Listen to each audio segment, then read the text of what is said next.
On a rainy Friday in Atlanta's West End, a woman in a torn hoodie and faded wrapper stepped into Liberty Federal Bank and the whole lobby tilted its head like a flock of birds. Drips ran from the hem of her coat onto the polished floor.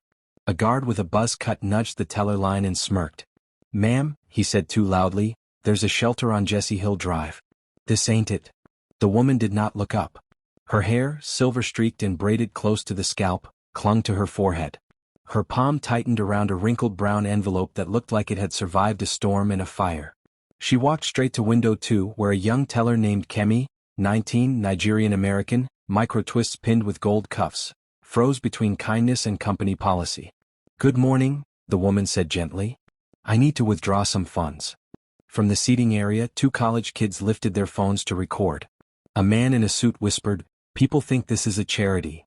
A grandmother with a church hat clicked her tongue and looked away. The branch manager, Mr. Whitaker, blue tie, perfect part, voice like a traffic ticket, swept from his glass office. "Let's be efficient," he said to Kemi without taking his eyes off the woman's damp coat. "Ma'am, we can't cash donations or pocket change at this window. Take a seat and wheel." The woman slid the envelope under the glass. "Not coins," she said. "Corporate funds. Trinity Holdings, account ending 4001. I'll need a cashier's check for $25 million. And I need to see the vault ledger." The lobby laughed the way people laugh when lightning strikes a clear sky. "Ma'am," Whitaker said, reaching for a chuckle that didn't quite arrive, "we take fraud very seriously." He gestured subtly to the guard. The guard moved closer, the kind of close that tells you how small the space between dignity and disaster can be. Kemi, cheeks warm now, opened the envelope because something in the woman's steady eyes asked her to. Inside lay a thick sheet of paper with a raised gold seal and a ring in a velvet pouch. The paper smelled like rain in long storage. At the top, in formal serif, were the words, "Beneficial Ownership Notice." Below, "Liberty Federal Bank. Trinity Holdings. Majority Stakeholder, Mariah Mara Okoye." Kemi blinked. "Ms. Okoye?" The woman inclined her head as if greeting an old friend. Whitaker snatched the document through the side slot. He skimmed it, laughed thinly and waved to the guard again. "Cute," he said. "Where'd you print this?" The woman reached into her pocket, pulled out a water-warped, matte black metal card with no numbers on its face, only a small lion crest, and laid it flat on the counter. "Run the card," she said. "Use the Tier 0 verification pad." "We don't have Tier 0 at the branch," Whitaker said, but his gaze swiveled toward the pad locked under Kemi's station, the one they were trained to pretend didn't exist. He hesitated, then forced a smile that looked like a crack in ice. "Fine. We'll entertain you. Kemi, humor her." Kemi set the card on the pad. The machine beeped once, then twice. The light turned from amber to green. On every teller's screen, a red banner snapped across the top. Tier 0 Admin. Beneficiary confirmed. Amakoy, Trinity Holdings, Priority Override. Silence spread, heavy and electric. Somewhere in the back, a printer woke itself and began to hum. The guard took a small step back. The college kids lowered their phones and then raised them again, hands shaking this time. The grandmother pushed her hat higher as if to see truth better. Whitaker's neck flushed. "That's a glitch," he said. He reached for the metal card, but the woman's hand, calloused, steady, covered it first. "Mr. Whitaker," she said softly, and now Kemi heard the authority under the rain. "Let's not waste the whole city's time. Pull the vault ledger. Call downtown. And bring me a chair. I've been on my feet in this weather since dawn." The manager swallowed. He motioned numbly. A chair appeared. The woman sat, calm as an old tree. Water kept dripping from her coat, forming a small dark lake around her shoes. The screens blinked again. Every workstation flashed a message none of them had ever seen.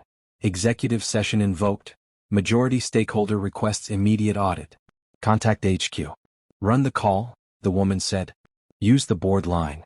Kemi's hands moved before anyone else's mind could catch up.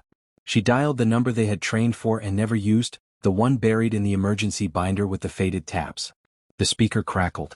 A flat, expensive-sounding voice answered, "Liberty Federal Board Line." "This is the West End branch," Kemi said, throat dry. "We have a Tier 0 confirmation for her." Her eyes found the name on the gold seal again. "For Mariah Okoye. She's invoking executive session." A pause, then the voice tightened. "Hold the line." The lobby felt like a courtroom waiting for a verdict. The man in the suit slid his phone into his pocket. The guard adjusted his belt. Mr. Whitaker wiped his forehead with a folded handkerchief and tried not to look like a man learning his house was built on water. Ms. Okoye, he said, struggling for control. Even if this is valid, you can't just walk in here, dressed like this, and demand. The woman lifted the velvet pouch and tipped the ring into her palm. Gold, heavy with the lion crest to match the card. She pressed it to the glass so the camera at the corner could see. My father wore this ring the day he helped your founders cover a liquidity crunch, she said. They promised him something more than a plaque. Months later they put it in ink. The shares passed to my mother. And then to me. Kemi watched Whitaker's face lose color like a sky before a storm. Your father? Chief Nkem Okoye, the woman said. You called him Nicholas in your press releases. The one you never photographed without other men in front. Her mouth flickered with a tired smile. That was a long time ago. But paper remembers what pride forgets. The board line clicked back. This is Chairwoman Elise Monroe, came a new voice, cool but warm with purpose. Ms. Okoye, we've been expecting you.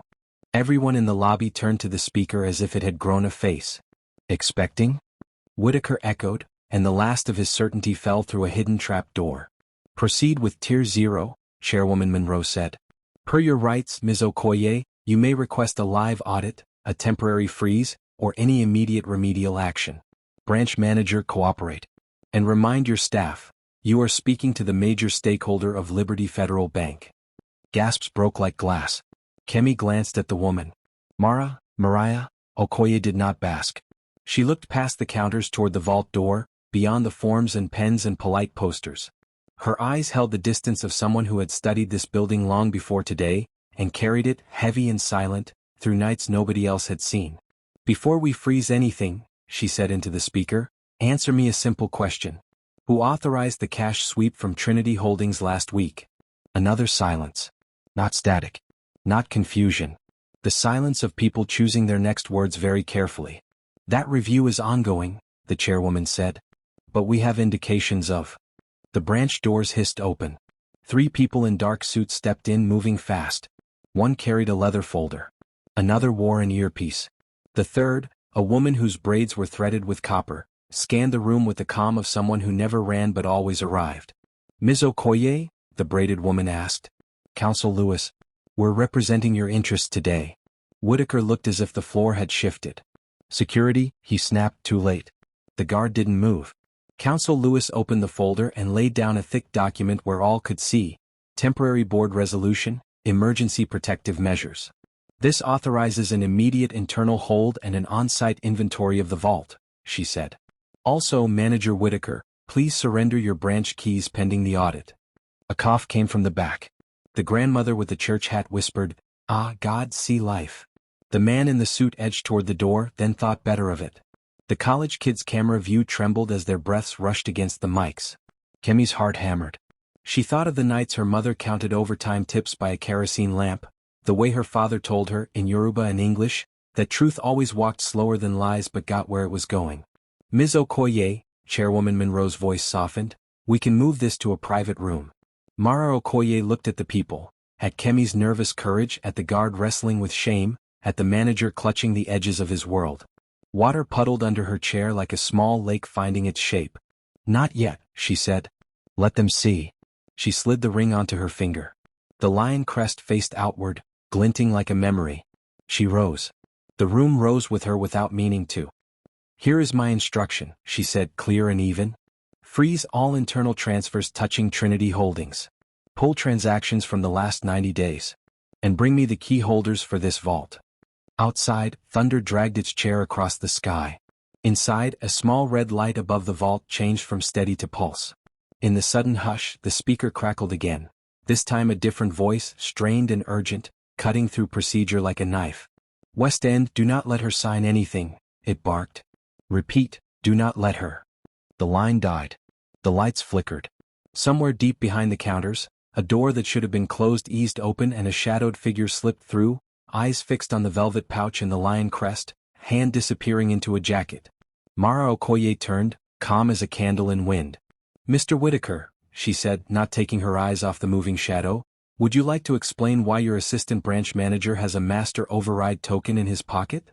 The man in the half-open doorway paused as if he'd been caught by a sudden light. He was mid-30s, clean-shaven, close-cropped hair, a navy suit that still smelled faintly of the tailor's chalk. Kemi knew him. Andre Polk, assistant branch manager, born on the South Side, Morehouse grad, the one who joked about rising together during staff meetings and never stayed to stack cash drawers when it rained. "Mr. Polk," Counsel Lewis said evenly, eyes flicking to the bulge in his jacket. "Hands where I can see them." Andre lifted his palms and gave a smile that only showed teeth. "Relax. It's just my fob. We've got power fluctuations." I was securing the back room. Kemi's gaze dropped to the lanyard clipped at his belt. The oval badge wasn't the usual gray plastic. It was black metal, matte like the card Mara had placed on the pad, etched with the lion crest the training manual said only senior auditors carried, if they existed at all. "Your fob," Mara said, and the word carried the weight of a ledger being opened. "Bring it here." Andre's smile bent and sharpened. "Miss Koye, is it?" "With respect, the back room is staff only." Chairwoman Monroe's voice crackled from the speaker again. "Mr. Polk, the stakeholder has invoked an executive session." "Comply." Andre did not move. Kemi felt a tremor she knew wasn't the building. There was a kind of tremor that lived under the skin when a room held more truth than air. Whitaker finally found his voice. "Andre," he said, "hand over the fob." Andre's jaw worked once, twice, like he was chewing something unripe. Then he stepped forward and placed the black oval on the counter. Counsel Lewis snapped a photo. The guard, whose name tag read D. Carter, stepped in, closer now, his posture no longer performative but protective. "Thank you," Mara said, and she gave Andre a look that was neither angry nor impressed. It was the look a farmer gives a sky that threatens hail, a calculation, not an emotion. Kemi logged that fob. "Note the serial." Kemi typed, fingers steadying with the task. Her father always said work could steady a storm. When you name things, you keep them from naming you. Andre pushed his luck. "With all due respect," he said, respectful to the point of insult, "we've got customers waiting. We can move this too." "We will not move this," Mara replied, quiet and final. "But we will move forward." The vault light kept pulsing, heartbeat slow. Counsel Lewis's team fanned out with quiet efficiency, like people who'd learned to walk while reading laws. The printer in the back spat a continuous ribbon of transactions. Kemi's screen populated with ledger lines. Dates, amounts, authorizations. Names scrolled by, funds, trusts, shell names like summer houses, Fulton Bridge LLC, South Peachtree Advisory, Blue Lion Endowment. Mara's eyes scanned the emerging lists but her focus stayed wide, holding the room. "Ms. Okoye," Whitaker said, voice pitched thin, "since you've created this situation, perhaps you can clarify, how is it that someone of your stature arrived in such?" He gestured at Mara's soaked coat, his sentence choking before the word condition could betray him further. "It seems unusual." It would have been a taunt an hour ago. Now it sounded like a plea. "Make this make sense." Mara did not flinch. "Unusual," she echoed, as if the word were a stone she'd carried across rivers. "Do you want the business answer or the real answer, Mr. Whitaker?" "Whichever is relevant." "Both then." Her gaze slipped past them, landing on the rain-shiny street beyond the glass where buses hissed and umbrellas bloomed like dark flowers. Trinity Holdings began as a promise. My father was not a banker. He moved goods across oceans, he moved people out of hunger. But he knew numbers. He knew where the danger hid in the decimals. When Liberty was young and short on air, he gave them breath. They gave him paper. He kept the paper. Men he fed told him one day the paper would feed his children. She said it like a weather report, clear, not performative. Kemi could see it, an older man in a white caftan, gold ring bright, explaining the long game over jollof and fried plantain, telling a daughter that patience had a taste, and it was not always sweet. "After he passed," Mara continued, "my mother held those shares like you hold a sleeping child, close and unshaken. She refused offers dressed as respect. Then she fell ill. When she went, every door felt heavier, every call cost more. Boardrooms smiled at me and tried to sell me back my own name. So I learned to walk in shadows. I learned to listen where the light didn't reach." Her hands, brown and sure, rested on the counter. "I wasn't homeless on accident. I left the house on purpose. I wanted to see what our money did to streets and shelters. I wanted to hear what people said when they thought money wasn't listening. And I wanted to find the leak I could feel but not prove." Kemi swallowed. She thought of the summer she'd volunteered at the Bowen family shelter, handing out cups of watery orange juice to women who thanked her like she had handed them a key. Once, a quiet woman with silver-threaded braids had donated a bag of new socks and refused to give her name. Kemi felt the memory click into place like a drawer sliding shut. The leak, Counsel Lewis said, back to business. We have preliminary evidence of unauthorized sweeps from Trinity sub-accounts routed through internal suspense. Who? Mara asked. We're mapping it. The printer coughed out another page. Kemi grabbed it, eyes moving in a swift, efficient dance. A line near the bottom snagged her gaze like a nail. Safe deposit, box 3112, K. Amati, open 10:17 a.m. last wed. Her breath snagged. Kemi Amati. Her own employee number trailed the line like an accusation. She read it twice silently. Then a third time to be sure she hadn't gone soft in the head. Something wrong? Whitaker asked, too quick, as if he'd been staring at her face instead of the page. Kemi steadied her voice. There's a record, she said. That box 3112 was open last Wednesday. It says I authorized it. You did. Whitaker turned toward the lobby, eyebrows lifting high, almost glad. Then produced the log. I wasn't here last Wednesday, Kemi replied. She kept her tone level as a ruler on a desk. I traded shifts to attend a bursary meeting at church. I have the email chain. She looked to the guard. Carter nodded once. He'd signed her shift trade. The calendar invite pulsed in her memory. Youth Scholarship Committee, Blessed Trinity, 10 a.m. Counsel Lewis gestured for the page. Her eyes skimmed, sharpened. We'll pull camera, she said. Andre leaned a shoulder against the frame of the back door, casual like a cat near a birdcage. Cameras were under maintenance last Wednesday, he said. As you know, boss, he added to Whitaker, a shade too lightly. Whitaker's jaw flexed. Yes, he said. Maintenance. Convenient, Carter murmured. Mara looked at Kemi the way people look at a road sign that proves they haven't been lost after all. What is box 3112? She asked. Owner name redacted on the public screen, Kemi answered, but the back-end descriptor says, Trinity Legacy. She swallowed. Internal notes, do not move. A muscle twitched in Andre's cheek. It was small, but on a face that had learned to be still, small things became loud. We'll open it, Counsel Lewis said. Not without my keys, Whitaker snapped, clutching a ring of keys tighter. Our protocol. Your keys, Carter repeated, and his hand rested now near his belt radio, not his baton. Manager, board said surrender. Whitaker's nostrils flared like a man told his own name was on loan. He stared at Mara. The room waited to learn who he really worked for. Finally, with a motion like he was peeling skin, he set the keys on the counter. Thank you, Mara said, and she meant it less than she made it easy to live with. We'll open it together. They moved as a small procession. The college kids, at last understanding they were witnessing something history would edit later, followed at the boundary like pilgrims. The grandmother rose, hat steady as a crown, and joined the back, whispering a psalm whose words braided both worlds. The vault was colder by a few degrees, the air thin with that metallic tang that sits in your mouth like a coin. Boxes lined the walls in neat ranks. Kemi found the row. 3112 glinted, innocent as an address number. Whitaker hesitated, then worked the first key. Counsel Lewis inserted the second, the one you only brought out when things were either very correct or very wrong. The lock gave the reluctant sigh of a door used to winning. The box slid free. Inside, atop a bundle wrapped in brown paper and twine, lay a photograph, face up, sealed beneath clear plastic. Kemi leaned in. The photo showed 3 men and 1 woman in front of a younger Liberty Federal logo. The woman was Mara's mother, cheeks proud, eyes like a still lake. One of the men wore the lion crest ring. Another was a founder Kemi recognized from a framed branch hallway. The third, sharp suit, too bright smile, had a face that time didn't blur. A younger, lighter Whitaker. The bundle below the photo was labeled in careful handwriting. For my daughter, when they pretend not to remember, Nkem. Mara's fingers hovered over the paper, then withdrew like a priest before a relic. Counsel Lewis slipped on gloves. We should document. Read it, Mara said. Now. Lewis slit the paper with a nail, gentle and precise. Inside lay documents, original share certificates, a handwritten ledger, and a page of signatures dated a winter 20 years ago.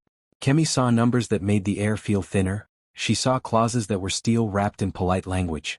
Andre stepped closer than his role deserved. His throat moved like he'd swallowed dust. This is sensitive, he said. We should. Mara did not turn. Step back, Mr. Polk. Andre didn't.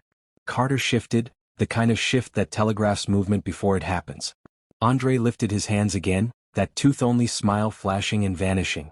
Lewis flipped to the last sheet, the one that made her eyebrows knit. This, she began. The branch intercom popped, sharp as a slap.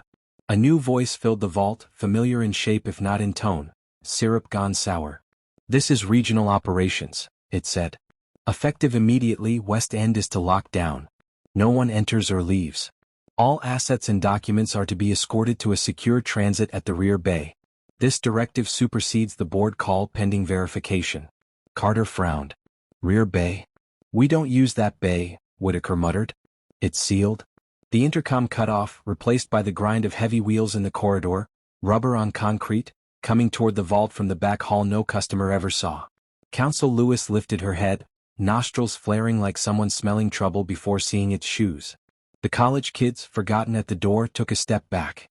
Mara looked at the open box, at the bundle in Lewis's gloved hands, at Kemi's wide, angry eyes, at Andre's too cool stance. Her voice when it came was steady enough to lean on. Block the rear, she said to Carter. Kemi, secure digital copies now. Counsel, keep those papers on you. And me? Whitaker asked, empty keys biting his palm. You, Mara said, meeting his gaze, are going to tell me whether that regional voice belongs to the same person you let sweep Trinity's cache last week. Whitaker's mouth opened and closed. Then the corridor door rumbled fully open and a steel cart pushed in, flanked by two men in dark uniforms without bank badges, and a woman at the rear whose face Kemi had seen only once, in a picture from a shareholder report. Elise Monroe, the chairwoman herself. Except her expression wasn't relief at seeing order restored. It was warning. Mariah, the chairwoman said, voice low and urgent as she crossed the threshold, don't let them touch that box. Behind her, one of the uniformed men lifted a hand toward his belt, and the lion crest fob at Andre's waist lit up on its own, pulsing to a silent signal no one had called out loud. The light from Andre's black fob blinked in an eerie rhythm. Red, then green, then a faint blue pulse that seemed to sync with the quiet whine of the steel cart's motor. The vault, lined with silent boxes, suddenly felt smaller, its cold air tightening around everyone's throats. Step away from the vault box, one of the uniformed men said, voice low but firm. His accent was American, but his tone carried military precision, the kind that didn't wait for questions. Carter's hand hovered near his belt radio. You're not branch security, he said. Identify yourselves. Central Operations, the first man replied. We have authorization from Regional Control. The second man stepped closer, his jacket brushing the corner of the steel cart. We're here for the documents, he added. Everything inside box 3112 is being transferred under directive number. You can stop right there, Chairwoman Monroe cut in, sharp as a whip crack.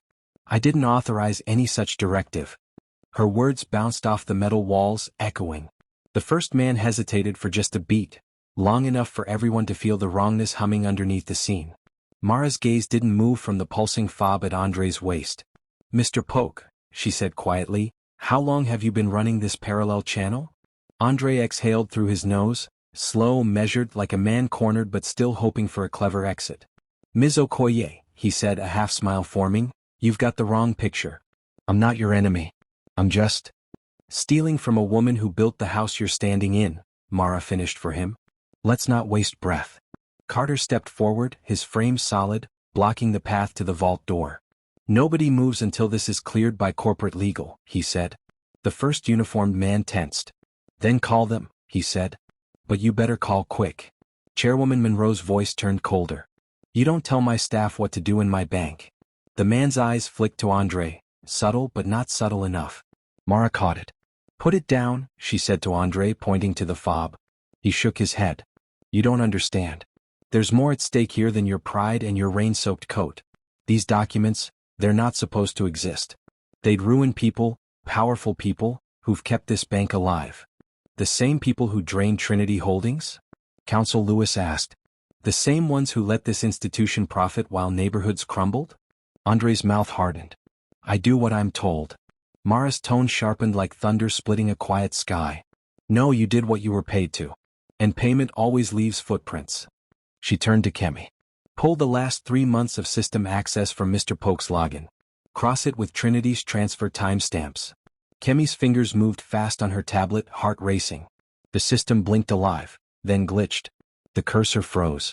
Then the screen went black. Connection lost, she murmured. A strange buzzing sound came from the ceiling, a subtle electric hum. The lights dimmed, flickered, then turned an unsettling amber. Whitaker's voice cracked, thin and frightened now.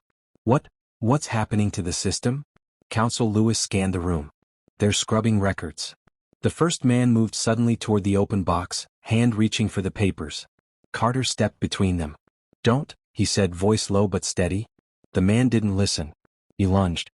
Carter grabbed his wrist midair, twisted, and sent the man stumbling sideways into the steel shelves. A metal clang echoed like a gunshot. Kemi screamed. The second uniformed man reached into his coat, but before he could draw whatever was hidden there, Chairwoman Monroe shouted, "Stand down. All of you." Her command hit the air with the weight of authority. The motion stopped, for a breath. In that frozen heartbeat, Mara Okoye stepped forward. The vault's amber light caught the streaks of silver in her hair. She reached out, took the sealed envelope from Counsel Lewis and raised her voice, calm, strong, unshakable.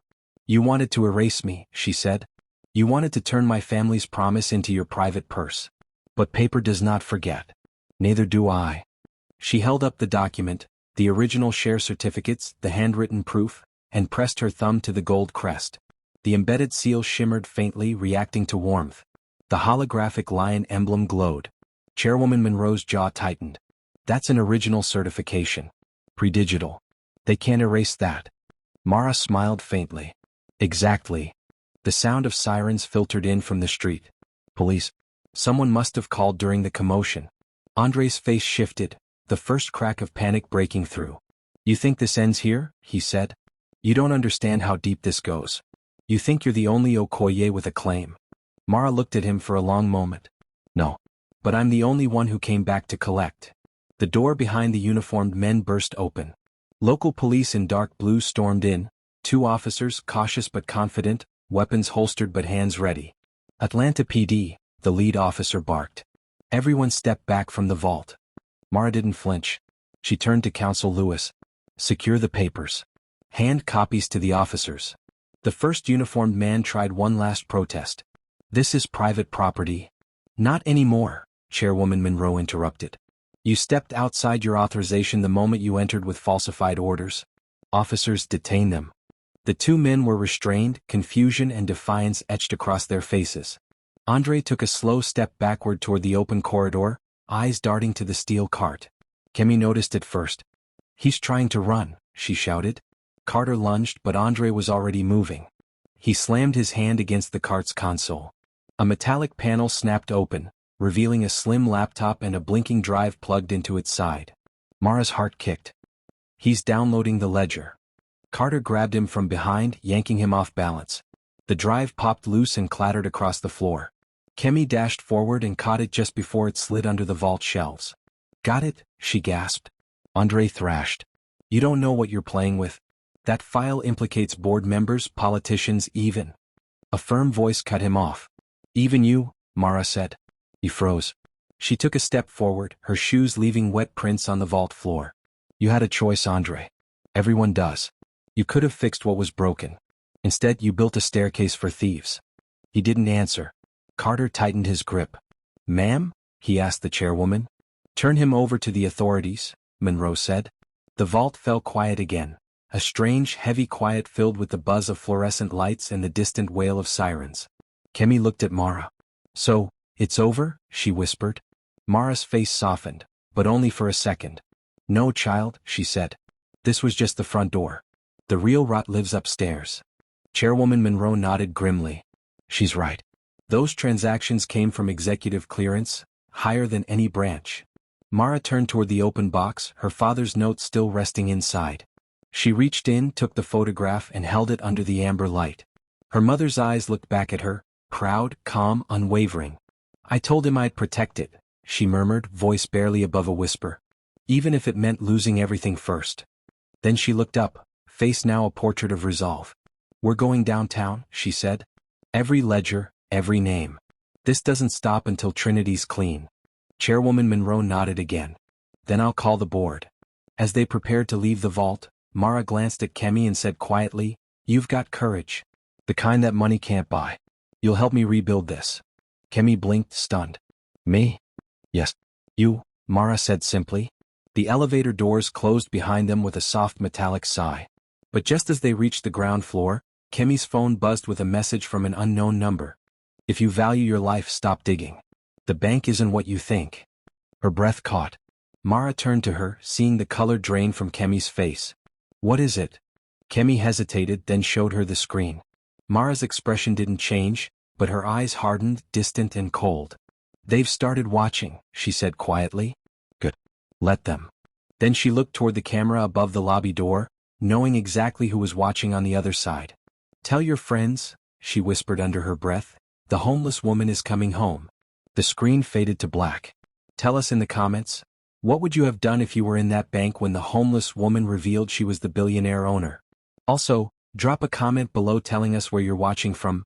We love seeing our viewers from around the world.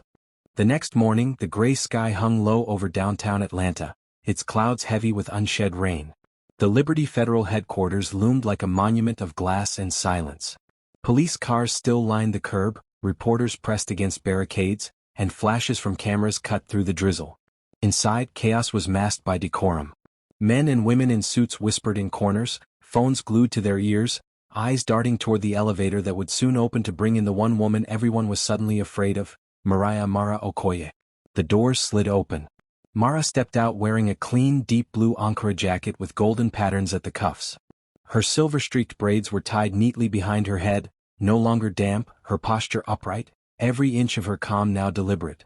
Behind her were Counsel Lewis, Chairwoman Monroe, and Kemi, clutching a slim laptop bag. The sound of her heels striking the marble floor echoed across the hall like a verdict. A receptionist rose halfway from her seat, uncertain whether to greet or flee.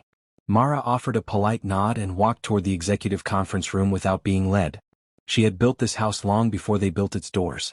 Inside the glass-walled boardroom, 7 directors sat around a curved table, eyes fixed on their screens, on papers, on anything but her. At the center sat Robert Gaines, the interim CEO. A man with the sharp confidence of someone used to control, wearing a tie that probably cost more than most people's rent. Chairwoman Monroe entered last, her face unreadable. We'll begin now, she said.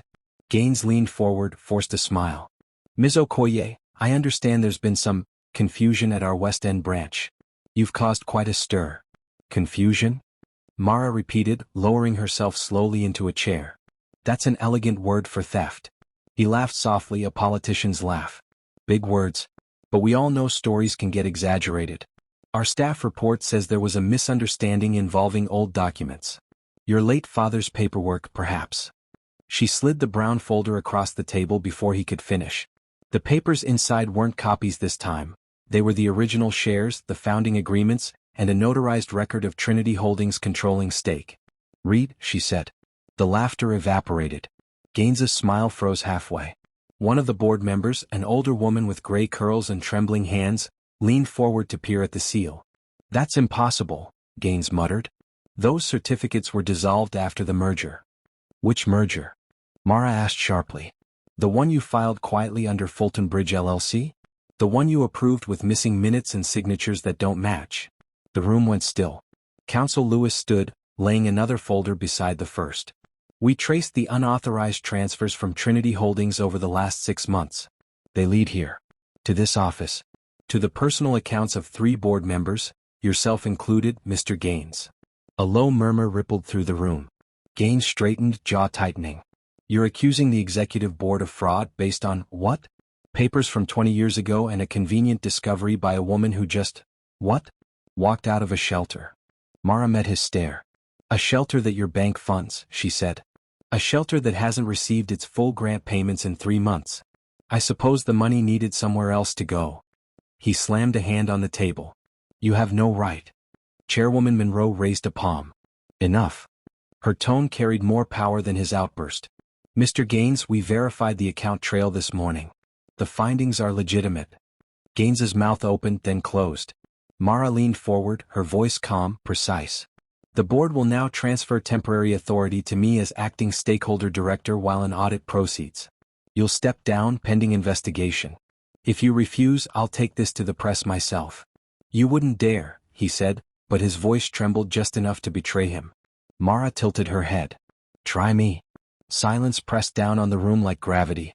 Then the older woman with gray curls, Director Vance, cleared her throat. I vote in favor of Ms. Okoye's motion, she said. One by one, others followed. 6 out of 8 hands went up. Gaines's face paled. Chairwoman Monroe nodded. Motion carried. Mara stood, folding her arms behind her. Good. Because we're not done yet.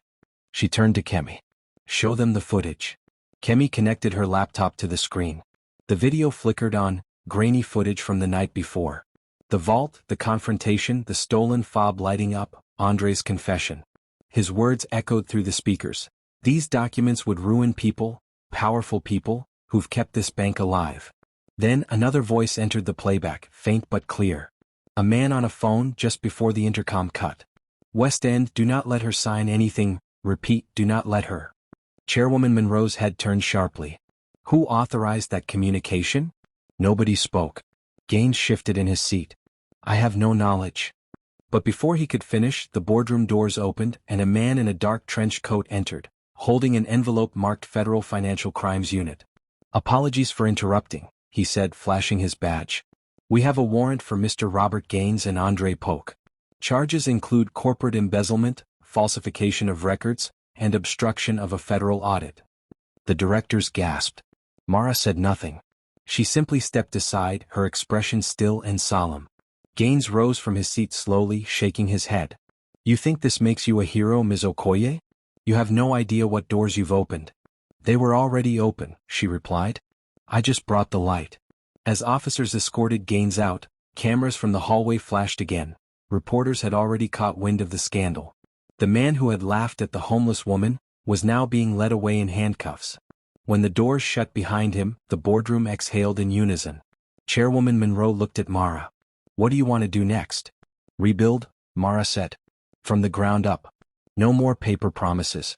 I want the people who trusted us to know their money means something again. Monroe nodded. Then you'll have my full support. Mara turned to Kemi. That includes you. Effective immediately, you're promoted to junior financial analyst under my office. Kemi blinked. Me? Ma'am, I don't even. You have courage, integrity, and the eyes of someone who still believes in what's right, Mara said. That's rarer than any degree. Tears welled in Kemi's eyes. Thank you, ma'am. Mara placed a hand on her shoulder. Don't thank me yet. There's still more truth to uncover. This bank was only part of it. Counsel Lewis glanced up from her notes. What do you mean? Mara's gaze shifted to the window, watching the city stretch out below. Trinity wasn't just a holding company. It was a shield, one my father built for something far larger. And whoever's been eating from its core hasn't stopped. Chairwoman Monroe frowned. You think there's another layer? Mara nodded slowly. Someone's funding this silence. The messages Kemi received last night weren't idle threats. Kemi instinctively touched her bag where the phone was still hidden. They know where we are. Mara smiled faintly. Good. Then they'll know where to find me. Outside, thunder rolled again, but this time, it sounded more like a drumbeat, the beginning of something new. Down in the parking garage, unseen by the cameras, a man in a dark SUV watched through tinted glass. His gloved fingers scrolled across a tablet screen showing a paused feed of the bank's vault. He zoomed in on Mara's face, then whispered into a mic clipped to his collar. She's awake, he said. The Okoye girls made her move. A crackled voice replied, then we move faster. She doesn't know the half of what's buried in Trinity's offshore books. The man's lips curved into a cold smile. She will soon. He closed the tablet, started the engine, and drove off into the rain. The war had just begun. Night fell over Atlanta like a curtain soaked in tension. The skyscrapers glimmered through the mist, their lights reflecting off wet asphalt as if the city itself were blinking through tears. Inside a high-rise apartment overlooking Peachtree Street, Mara Okoye stood before a floor-to-ceiling window, the skyline spread beneath her like an empire that had almost forgotten its queen. The room was quiet except for the low hum of the air conditioner and the faint tapping of laptop keys. Kemi, now officially under Mara's wing, sat cross-legged on the couch, eyes glued to spreadsheets and encrypted files that Counsel Lewis had recovered from the seized flash drive. Her braids were tied in a messy bun, her glasses slightly fogged, but her focus was razor-sharp. Counsel Lewis paced behind her, phone in hand. We're still decoding part of the ledger, she said. Whoever ran this network hid transfers behind dummy charities and real estate projects. We've tracked $60 million so far, but the trail cuts into offshore accounts in the Caymans. Who are the signatories? Mara asked without turning from the window. Lewis sighed. That's the part that's unsettling. The records point to a secondary account under the name TH Group, Executive Operations. That's supposed to be dormant, but there are fresh entries from last month. Someone reactivated it. Kemi scrolled down, highlighting lines of code. And whoever did it had access to administrative privileges. Look, these entries bear the authorization of Chairwoman Monroe. The room froze. Mara turned slowly, her face unreadable. You're sure? Kemi nodded. It's her digital signature. Timestamped 2 weeks ago. Lewis frowned deeply. That can't be right. She was in New York 2 weeks ago for the banking summit. Exactly, Mara said. Which means someone cloned her credentials, or she's not as innocent as she looks. The silence between them thickened. Outside, thunder rolled, distant but deliberate. Lewis's phone buzzed. She glanced at the screen. It's Monroe, she said. Put it on speaker, Mara instructed. The line clicked open. The chairwoman's voice came through, calm as ever but slightly distorted by static. Mariah, I've just received a notice from the board's risk management division. They say you've initiated a secondary audit of our offshore branches. Is that true? Yes, Mara replied evenly. I found transfers connected to TH Group that trace back to your digital ID. Pause. Then Monroe's tone sharpened. Be careful with your accusations. Someone is manipulating data. I've been locked out of my own system since last night. Then who's inside? Mara asked. That's what worries me, Monroe said quietly. And it's not just us. I received an anonymous call this morning. Someone claiming to represent the Foundation Alliance, a private equity group with deep ties to Trinity's founding investors. They said we should stop digging, or they'll close the accounts permanently. Kemi looked at Mara wide-eyed. Close the accounts? Monroe's voice hardened. Their words, not mine. You've stirred something old, Mariah. Something bigger than this bank. The call cut abruptly. Lewis lowered her phone. Line's dead. Mara walked toward the desk, where the open laptop displayed the flashing red code of the encrypted data. Her reflection glimmered on the screen, composed, but the fire in her eyes betrayed the storm within. Then it's true, she said softly. My father's company was never just an investment house. It was a gate. And they've been guarding what's behind it for decades. Kemi frowned. What kind of gate? Mara leaned down, typing in an override code she remembered from childhood. One her father had made her memorize, for when the wolves come. The screen flickered, then filled with an archive of old scanned documents, labeled Trinity Files, Confidential 1997 to 2002. She opened the first file. It wasn't a ledger.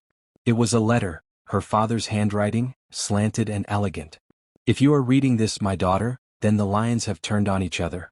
The shares I left you are not wealth, they are weapons. Trinity was built to protect assets no government should own, land, patents, and data from the Pan-African Energy Initiative. They will come for it when they think I am forgotten. Trust only those who bleed truth, not ink. Mara's breath caught. Pan-African Energy, she whispered. He helped build that coalition before he died. Lewis moved closer. You mean the renewable energy project that vanished after the investors pulled out? Mara nodded. He was one of them. And Trinity Holdings was used to hide the ownership rights when the project was sabotaged. They buried his work in offshore accounts. Kemi's eyes widened. So the money wasn't stolen, it's being protected? No, Mara said, shaking her head. It's being traded. Someone turned his legacy into their personal gold mine. Before she could say more, the lights in the apartment flickered, then went dark. Kemi gasped. Power outage?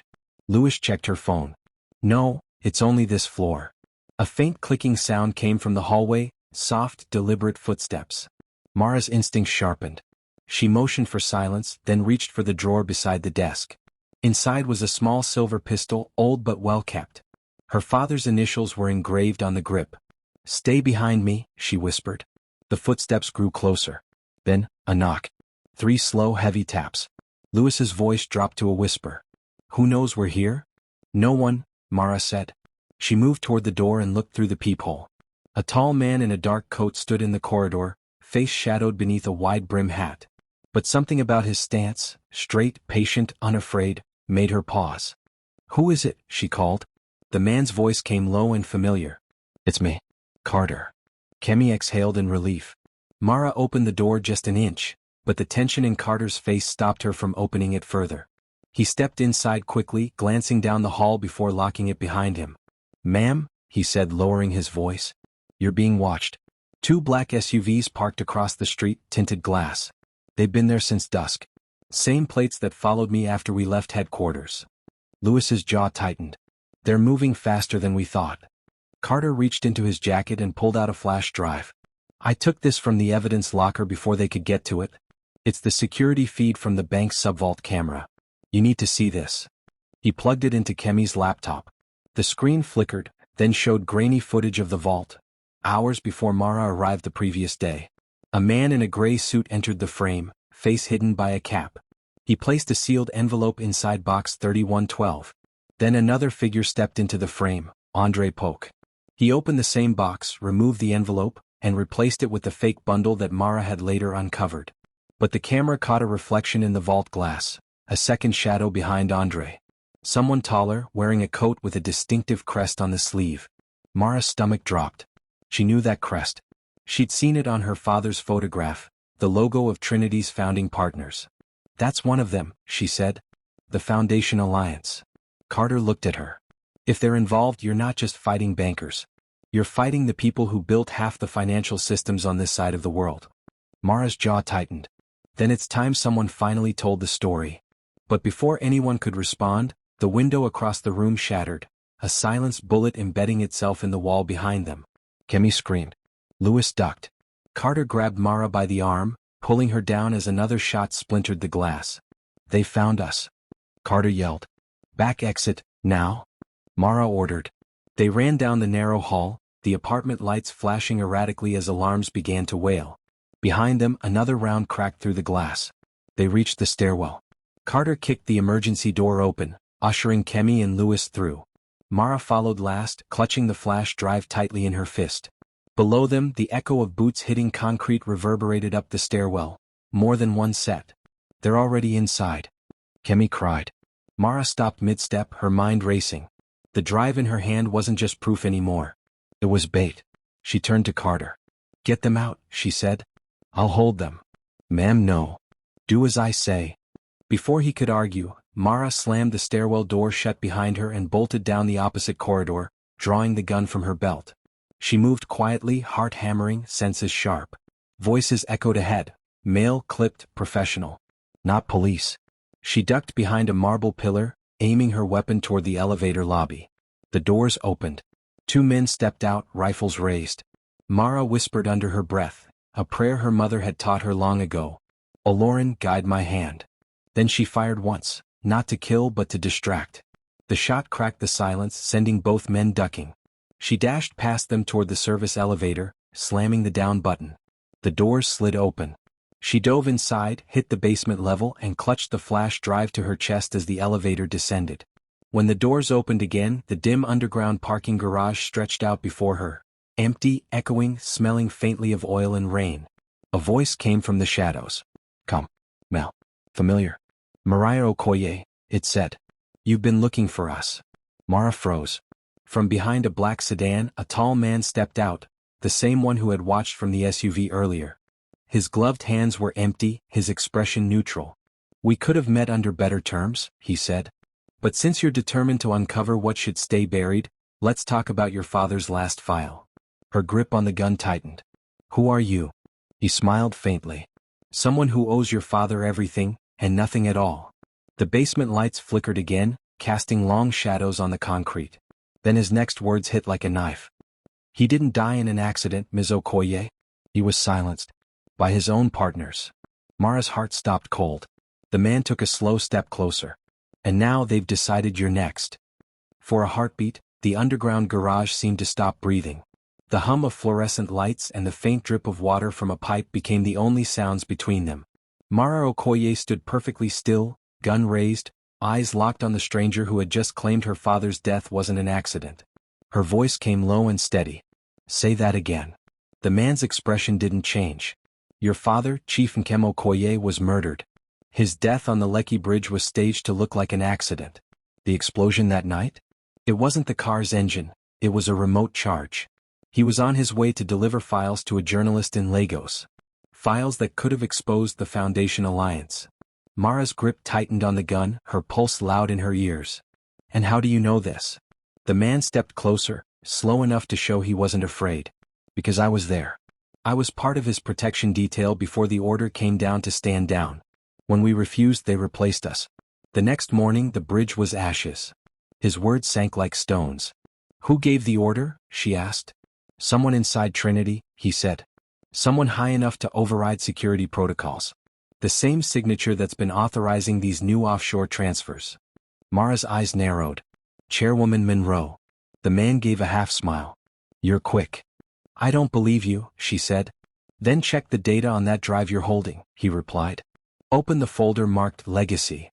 There's a video your father left. He knew this day would come. Mara hesitated, glancing down at the small flash drive still clenched in her hand.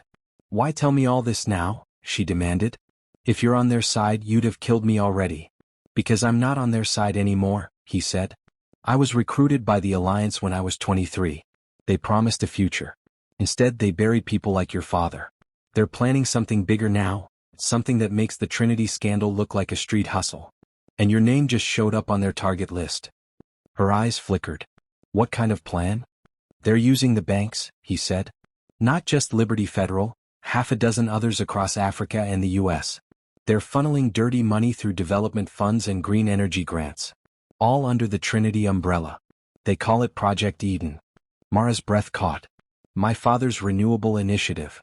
They're twisting it, the man continued. Turning it into a cover for international laundering and influence deals. The contracts go live in 48 hours. Once they do, your father's dream becomes their weapon. Mara's hand trembled. She lowered the gun slightly, her eyes burning. What do you want from me? I want to help you stop them, the man said. But you'll have to trust me. She gave a bitter laugh. Trust? You walked out of the shadows with half the truth and expect me to. Before she could finish, the echo of heavy footsteps filled the garage. The man's eyes flicked toward the ramp. They're here. Who? The cleanup team, he said grimly. They must have tracked my signal. We're out of time. He grabbed her wrist, not roughly but firmly, and led her toward a maintenance tunnel near the far wall. She resisted for a second, then followed, her instincts overriding her pride. They slipped into the narrow corridor just as black SUVs rolled into the garage above, tires hissing on wet concrete. The sound of car doors slamming followed. Mara's heart pounded as they moved through the dimly lit tunnel. Where does this lead? An old service exit, the man replied. My car's parked 2 blocks away. If we make it out, we can decrypt that drive safely. Give me your name, Mara demanded. He hesitated. Ezekiel. Ezekiel Naji. The name hit something deep in her memory. My father mentioned you, she said slowly. He called you the boy who knew too much. A shadow of sadness crossed Ezekiel's face. He was kind to me. The only man who ever treated me like more than a tool. They reached a rusted metal door at the end of the tunnel. Ezekiel shoved it open, revealing the night air thick with rain. The city sounds returned, sirens, engines, distant thunder. Mara stepped out, blinking under the glow of a flickering street lamp. But before Ezekiel could follow, a bullet pinged off the concrete beside him. He spun around, gun drawn. Move, he shouted. Mara ducked behind a parked delivery truck as more shots rang out. 3 figures in tactical gear advanced from the tunnel, their movements synchronized. Ezekiel returned fire, his accuracy surgical. 2 went down.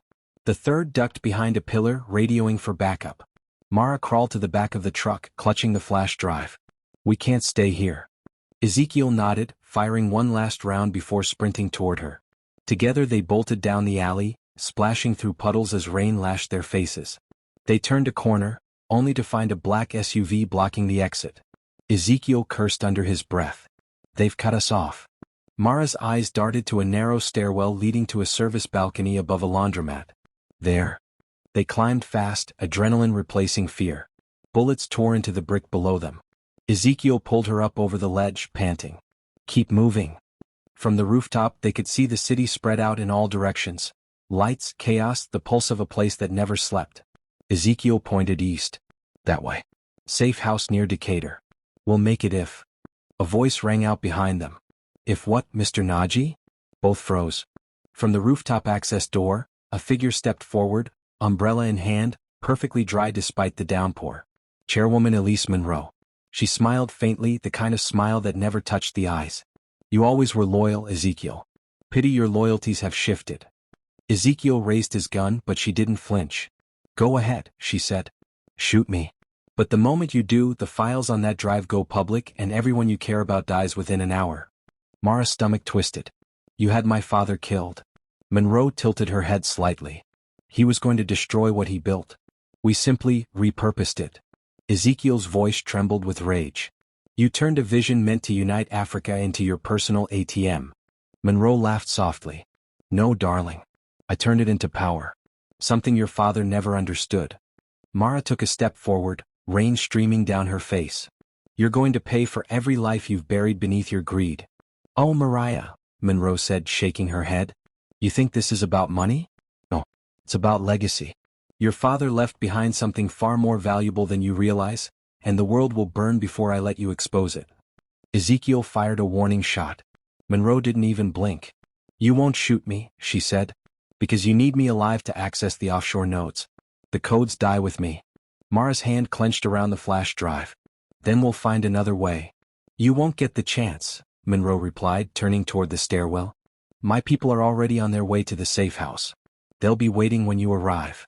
She disappeared into the darkness, leaving her words hanging like smoke. Ezekiel cursed again, holstering his gun. She's one step ahead. Mara looked at the flash drive, rain dripping from her fingers. Then we take her step away. Kemi's voice suddenly came through Ezekiel's earpiece, faint but urgent. Mara. Ezekiel. Can you hear me? We're safe, at the church on Auburn Avenue. But they found your trail. There's movement headed your way. Ezekiel looked at Mara. We need to move. Now. Mara wiped the rain from her face, eyes blazing with resolve. Then we go to the church. It's time this truth saw daylight. Thunder cracked overhead, rolling like an omen across the city. Far below, the Foundation Alliance's SUVs fanned out through the streets, hunting, closing in. And in a small, rain-soaked church lit by flickering candles, Kemi waited, unaware that the storm about to reach her door would change everything she believed about loyalty, justice, and the woman she had come to see as a hero. The storm had rolled inland by the time Kemi heard the rumble of engines outside the church. The little building on Auburn Avenue was old, wooden pews, cracked stained glass, and a bell tower that hadn't rung in years. Candlelight flickered along the altar, throwing long shadows across the floor. She sat with her laptop balanced on a pew, lines of encrypted code dancing across the screen. The flash drive Ezekiel had duplicated before leaving contained partial logs of Project Eden, the Foundation Alliance's global laundering network. But parts of the data were locked behind triple encryption, sealed by digital keys named Okoy_Prime. Behind her, Counsel Lewis was pacing, phone pressed to her ear. They've blocked all our calls, she said. The system's jammed. We're offline. Kemi didn't look up. Then they're close. Monroe doesn't want anyone to hear what's in this drive. The church door creaked open. Both women turned sharply. It was Mara and Ezekiel, soaked to the bone, faces grim. The rain outside was relentless now, a curtain of water blurring the city beyond. They found us once, Ezekiel said, bolting the door behind them. They'll find us again. We've got maybe 20 minutes before they hit this street. Mara crossed to Kemi, her steps echoing softly against the stone floor. What have you found? Kemi turned the screen toward her. It's the mainframe of Project Eden. The money doesn't just move between banks. It's tied to infrastructure deals, ports, energy grids, and data centers across Africa and the US. Every transaction ends with a name, Okoy_. It's not an account. It's an access signature. Mara froze. My father's failsafe. Ezekiel nodded. He must have hidden a master code that could unlock or destroy the entire network. They've been trying to find it ever since he died. Counsel Lewis frowned. If that's true, then you hold the key they've been chasing for 20 years. Lightning flashed through the stained glass, painting the church in shards of red and gold. Mara stared at the screen. He once told me, if I ever needed to start again, I should look where it all began. Kemi frowned. Where did it begin? Mara's voice dropped. Nigeria. Lagos. The old Trinity warehouse in Apapa. That's where he built the first data core. Ezekiel nodded. If the code exists, that's where we'll find it. Lewis looked alarmed. That's halfway across the ocean. You'll never get there before they... A sudden crash cut her off. The front window exploded inward. Glass rained across the floor as three men in black tactical suits stormed in through the broken pane. Down? Ezekiel shouted, diving behind the pews. Gunfire tore through the air. Candles toppled. The smell of burning wax filled the room. Mara pulled Kemi to the ground. Stay behind me. Ezekiel returned fire, the sound deafening in the confined space. One of the attackers went down, but another circled to the side aisle, shouting into a radio. They've got us pinned. Lewis cried. Mara's mind raced. She spotted the back corridor that led to the sacristy. This way. They ducked behind pews and dashed toward the rear, bullets splintering wood around them. Kemi clutched the laptop to her chest. They burst through the sacristy door just as another explosion shattered the nave. Dust filled the air. Ezekiel kicked open a side exit. Go. They stumbled into the alley behind the church, the rain washing soot from their clothes. Sirens wailed somewhere nearby, maybe police, maybe not. A black van screeched around the corner. The rear door slid open. Carter leaned out, waving frantically. Get in. Kemi's jaw dropped. You found us. Carter grinned grimly. You didn't think I'd let the woman who owns half the bank fight alone, did you? They piled into the van. Carter slammed the door shut and floored the accelerator. Bullets pinged off the rear window as they sped into the night. Mara caught her breath. How did you find us?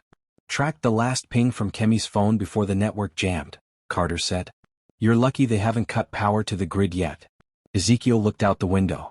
They will. They want her alive but not the data. Kemi's laptop chimed. Wait, something's happening. She opened the file browser. A new folder had appeared on its own, labeled simply, Father. She clicked it. A video began to play, grainy, flickering but unmistakably real. Chief Nkem Okoye sat behind a wooden desk, the same lion crest ring glinting on his hand. His face was older than the photo in the vault, but his eyes carried the same fierce calm. If you are seeing this, he began, voice warm but heavy, then they've turned my vision into their machine. Trinity was meant to unite economies, not enslave them. The code they seek, Okoye_Prime, is not just a key. It's a command. One that can erase every transaction tied to the Alliance forever. But it must be activated manually from the first server in Apapa. And only my blood can do it.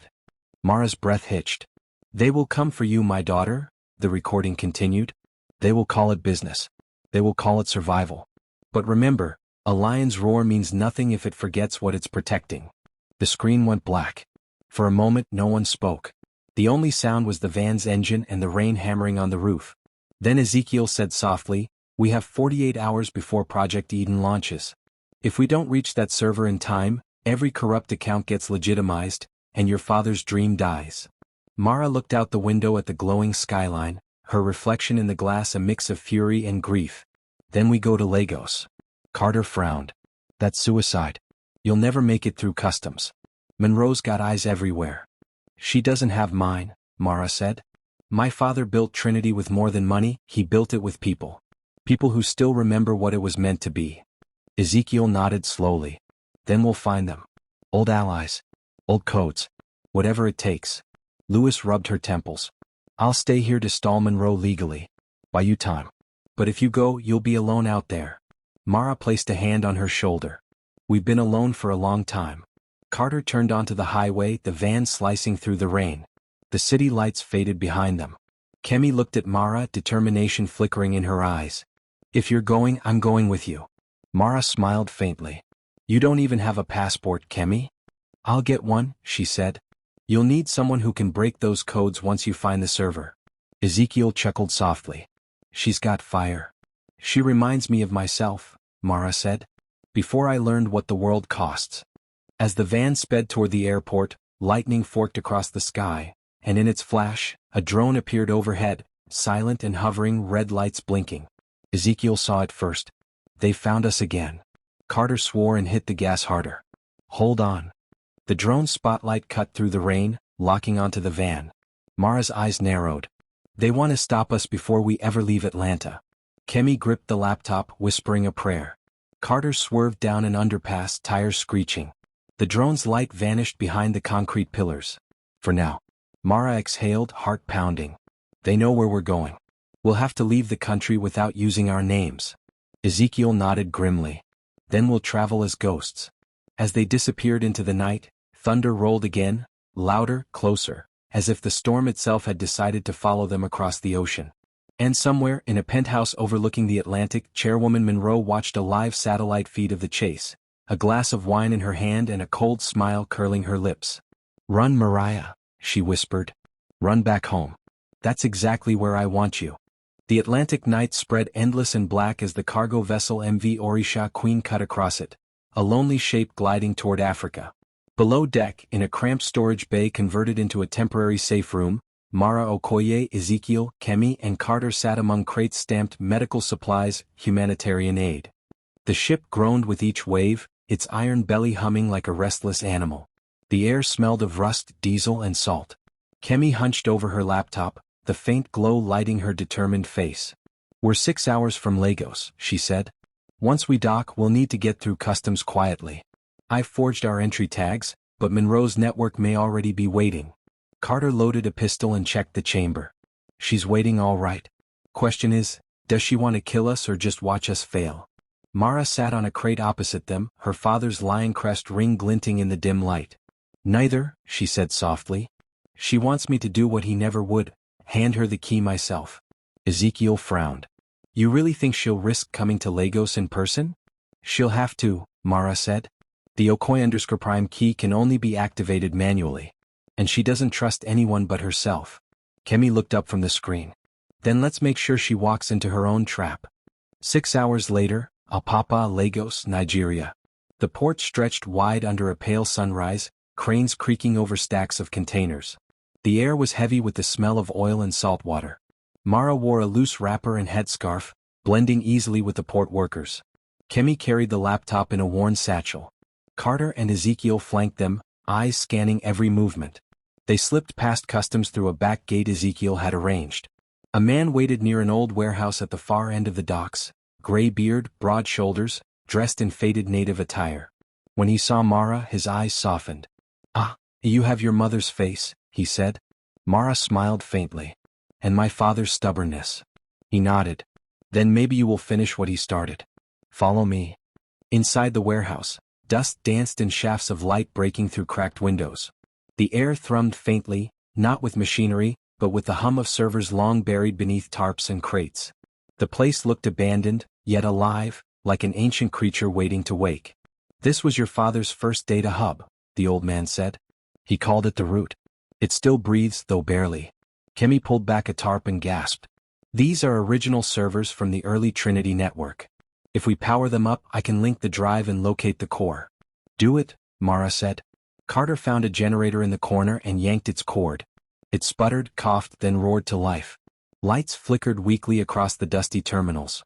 Kemi's fingers flew over the keyboard, her excitement cutting through the tension. "I'm in," she whispered. "The drive recognizes the system." Ezekiel leaned in. "How long before it decrypts?" Kemi's eyes darted over the progress bar. 2 minutes, maybe less. Suddenly the old man stiffened. "Cars," he said, his tone low. "Outside." Carter moved to the window. "SUVs. 3 of them. Black." Mara's jaw set. "She's here." A moment later the warehouse doors groaned open. Chairwoman Elise Monroe stepped in, flanked by armed men in dark suits. She was dressed in white, pristine, composed, utterly fearless. "Mariah," she said, her voice smooth and unhurried, "you've come full circle. Your father would be proud." Mara stood between Monroe and the servers. "You killed him." Monroe tilted her head slightly. "He was naive. He thought idealism could feed nations. But money, Mariah, money moves nations. He didn't understand that. I did. You turned his dream into a nightmare." "I turned it into survival," Monroe said coldly. "You think the world runs on kindness? No. It runs on power, and your father's code is the greatest power ever built. You could join me. Be the heir he wanted you to be." Mara stepped forward, voice calm but shaking with fury. "You don't build legacies by burying the poor." Monroe sighed. "Then you leave me no choice." She nodded to her men. They raised their guns. Ezekiel stepped in front of Mara, his weapon drawn. Carter mirrored him on the other side. Kemi shouted from behind the console, "It's done. The system's unlocked." Monroe's eyes snapped toward her. "Stop the upload." Kemi's fingers flew faster.